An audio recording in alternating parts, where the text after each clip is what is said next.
Hello, my name is Myra Cagete and welcome to a new video. Sa video na ito ay tuturuan ko kayo ng mga English expressions about household chores.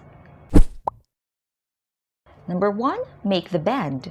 Ibig sabihin, ayusin mo yung bedsheet, ayusin mo yung mga unan. Number 2, sweep the floor. In Filipino, magwalis ka. Number 3, take out the trash. In Filipino, ilabas mo yung mga basura. Number 4, wash the dishes or do the dishes. In Filipino, hugasan mo yung mga pinggan. Number 5, do the laundry. In Filipino, maglaba ka o labhan mo yung mga damit. Number 6, hang out the clothes or hang out the laundry.